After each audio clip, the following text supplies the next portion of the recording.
Morning, YouTubers. It's John Gilkison, Aerostealth here, and today is Tuesday, March 26th, 2024, and I haven't shot a video in a while. We've been kind of busy, so I thought I'd shoot a video today and just catch you up on the news, basically. Um, since I haven't had a great deal of things on my mind otherwise, because we've been so involved in projects. So I've made up a 10-point list of all the news that's not fit to print.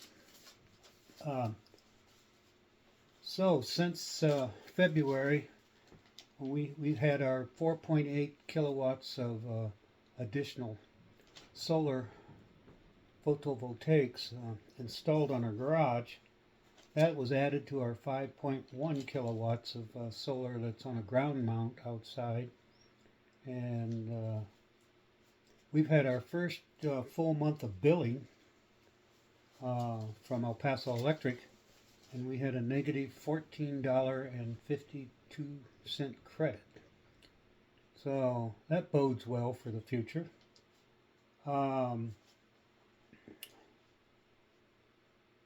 So anyway, for the last 3 days, we've had winds, especially on Sunday. We had high wind alert here. And so I don't really want to take you outside and walk around with the camera and so forth. It's windy today. Kind of sucks out there. So I'm just going to talk about this stuff. We're really happy about the solar because what's going on with us, and I think it goes on with other people who get into solar, is you begin to take on additional electrical loads. Now, once I seen a news headline recently says, oh, people who put up solar panels end up using more electricity because they begin to waste more power. One of these clickbait titles. What happens is when you put up solar, you're producing power that's more carbon free or neutral, whatever you want, however you want to phrase it, because you're not importing power from an electric company that may be fossil fuel based. And one of the other secrets to trying to reduce your carbon footprint is electrifying everything in your household. And as I've talked to you about in past video, we went to an induction stove, for example. And then recently we had a Rheem hybrid water heater installed. It's all electric. It's 120 volts. All of this has reduced my propane use, which is a direct carbon emitter. When you cook using propane and when you heat water using propane, you're producing, for every gallon, I think it's around 13 pounds of CO2 goes to the atmosphere when you're burning these things. And not only that, when you're burning these things inside your house, you're polluting the air in your house, and you get to breathe carbon monoxide and other things, benzene, so forth. So I think that's a misnomer, yes. And we also have an electric car. We're no longer driving a gasoline-powered car, which was emitting carbon to the atmosphere. So now, as you know, we still have a pickup truck, which we use for towing a trailer and for truck things. But otherwise, we try to minimize the amount of driving we do with that truck as much as we can. So I wanted to get that out of the way. Now, since we got our Rheem heat pump water heater, I've done some measurements for just a couple days, and about 3 days, I think, and it was 1 kilowatt hour a day was what the amount of power I was going through. And unfortunately, we had some pressure issues with the unit, and we had to call Rheem, and they sent a plumber out. And it turns out, there's a mixing valve on the side of this water heater, and when you there's a screen inside of it, inside of the plumbing there, right where a plumbing fitting attaches, and that thing's plugging up because of our water. So, um, we had to drain the water heater and do all this. So we took the screen itself out. We left the gasket that needs to be in there, and but what we needed to do was install a whole house sediment filter to keep debris and material out of our plumbing. Period. Um, so we did that, and but I think that's crazy that they would put a screen like you've seen on a faucet. That's all it was, and it's inside the water heater. Well, to clean it or to do anything with it, you have to totally drain the water heater and clean it, put it back in, fill the water heater, and then spend oodles of energy heating all this cold water back up. It makes no sense whatsoever. So I removed it, and now we have a whole house sediment filter. But this took us a couple days to install. That was a bear to install this, and I won't go into the details of that now. The preparations of our trailer for our total solar eclipse trip to Texas and coming up here within the next several days has proceeded apace. We've got 4 new tires for the trailer.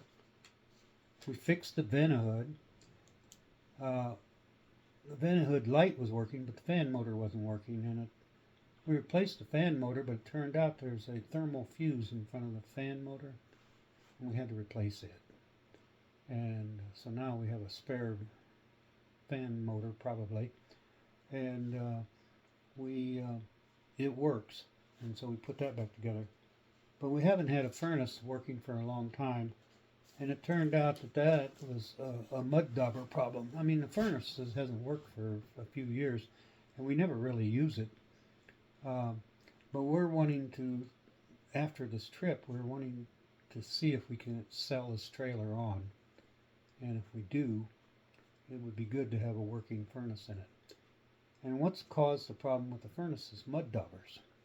They get in the exhaust port and the supply air port, and they get in there and they get in the combustion chamber and they build mud nest, and that's what caused the furnace not to work.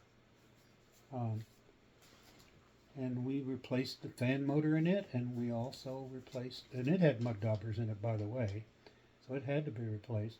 And we replaced the sail switch, but getting into the combustion chamber in the furnace was beyond my pay grade. So we had an RV mechanic looking at it, and that's what he found, a lot of mud dauber material in there. And he also replaced the igniter for us. So we're going to get that back and install it, and we'll have a working furnace in the trailer. So that's been kind of hectic. My friend Phil Knox bought our 2019 Chevrolet Bolt, and for cash, and we used that cash for a down on a 2024 Hyundai Ioniq 5. And I couldn't show it to you if I wanted to right now, because my wife just went to a doctor's appointment with the car. So anyway, not only did we have a sizable cash down, we got $8,000 off the vehicle because it was a $7,500 Hyundai incentive and another $500 because I'm a veteran. So between that and the down, we cut the payment on that car in half. And we've had it since March 4th, and we really love it. We've put over 1,000 miles on it already. You know how it is with a new car. Got to do some show and tells with people. Plus, I had to take my wife over to Alamogordo twice in the last 2 weeks because she just had cataract surgery. So last week she had cataract surgery on her first eye, and yesterday she had cataract surgery on the other eye. and that's where she's going now, to a follow-up doctor's appointment on this cataract surgery in her eye. So, and she's really happy with it, and it looks like she's going to be able to see the total solar eclipse when we go to Texas a lot better without cataracts, of course. And so we're kind of excited about that. I've been excited also. Not only do we have a total solar eclipse coming, but there's a comet called Pons Brooks that's going to be in the area. On eclipse day, it's going to be 25 degrees away from the sun to the east. And so on eclipse day, imagine this, there's going to be a black hole in the sky, and to the right of the sun is going to be the planet Venus, which should come out. It should get dark enough for that. And to the left of the sun, there'll be the planet Jupiter. And Venus will be closer to the sun than Jupiter. And right next to, and slightly below, the planet Jupiter should be this comet, which is going to be in the 4th magnitude range. In other words, it'd be a good naked eye comet under dark sky conditions for anyone. And because cameras are more sensitive, a proper photograph taken during the eclipse, a wide angle photograph, should show the comet, or a tracking photograph or whatever. But to show it in context with the eclipsed sun, the comet, and Jupiter would be great. And since I have other uses for such a lens that could do this, I went ahead and bought one. And, I not only want to do astronomy with this lens, but this is a 35 millimeter lens. It's a Rokinon. It'll go down to f1.4. So this is what I'm going to try to do a snapshot of the comet with during the eclipse. And I could pick the comet up under full moonlight. I picked it up in 4-second exposure. So it's worth a try. What the hell? I can only fail, right? So I don't want to spend a great deal of time during totality, which only lasts 4.5 minutes, fiddling around with a lot of technical devices. I want to photograph the eclipse. Yes, I do. And I will. And I'm going to bracket exposures on the sun itself with my 85 millimeter lens on a telescope that's tracking. And on a tripod, I'm going to try and pick up the comet and the other planets in the daytime sky. And I can do that if I have my exposure values preset, and I can bracket, and I can pan the camera back and forth for just a couple photographs, maybe a total of 4 photographs, a couple of them bracketing on the comet, bracket maybe 3 exposure values, and then you pick up the sun with Venus on the other side also, and you only need a couple brackets for that, I would say. But you're also wanting to pick up the streamers coming out of the sun and the corona and so forth. So it's worth a try. But you definitely don't want to get too distracted by technology during totality. You just want to enjoy the views. I have 1180 binoculars, and you just want to look around at the landscape also while all this is going on. So we experienced over 2 minutes of totality in 2017, and it was all too brief. And so 4.5 minutes is better, but I'm not going to squander it on being stuck on technical issues.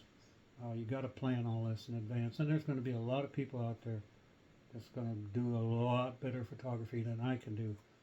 I'm not your guy on diving deep into this kind of photography, but I can possibly get some decent results if I make an effort. So we'll see what happens. that's about all I got for you now. We're running 15 minutes on this. Um, I appreciate all my new subscribers. I want to thank you for subscribing to my channel, and I wish I had been more prolific in the last few months, but I've been busier than a one-armed paper hanger, and I think you can understand how that is. And one other thing is, with our new car, we're planning a trip to Montana in June. And I've already mapped it out, so I know all the stops. Oh, I got a dog that's scratching on my window, and she's gonna not stop, so I'm gonna go out here and let her in. Um,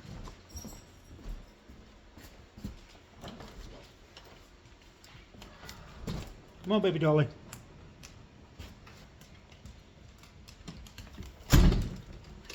There she goes.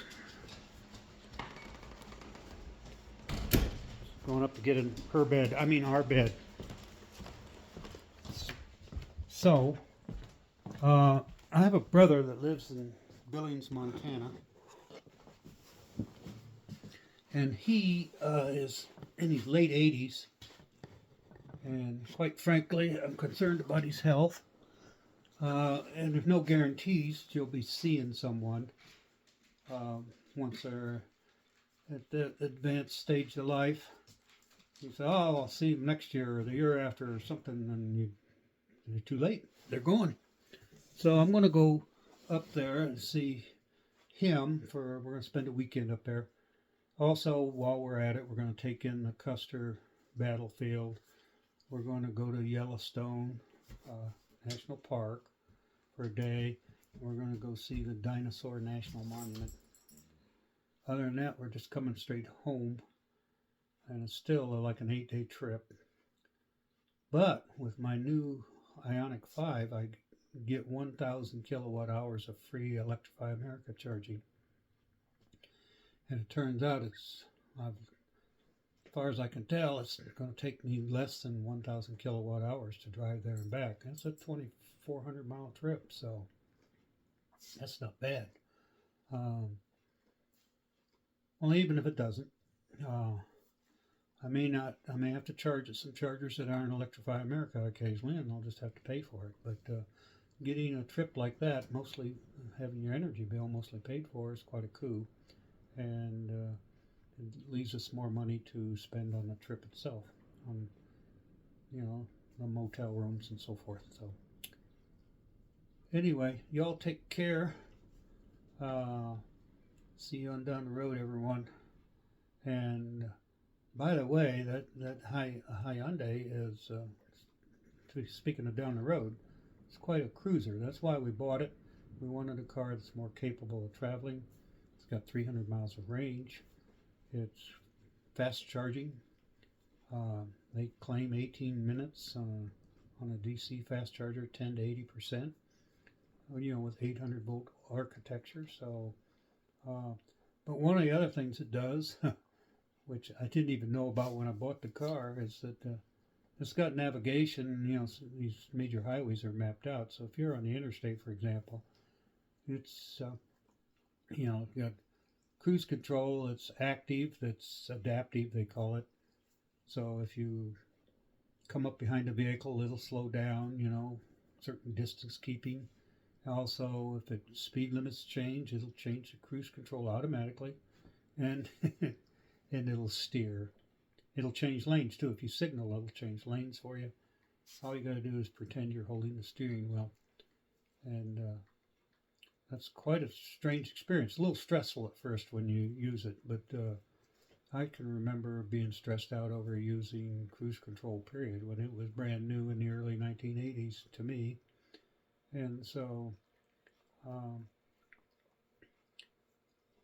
I like it. My wife's a little more leery of it than I am, but I do more of the driving. So on a long trip like that, having these features could make the trip a little bit less stressful, because you're not spending hour after hour doing some of these things yourself. You can focus more on the road and other things. If you got to retrain your brain. It's almost like we're becoming hybrid human beings, I think. Uh, with our brains are partially computerized nowadays, with all this interface we do on our phones and stuff, and with the internet and computing, and we don't realize it, but we are becoming hybrid humans, I think. So take care, everybody. As I say, we'll see you on down the pathways here. Bye bye.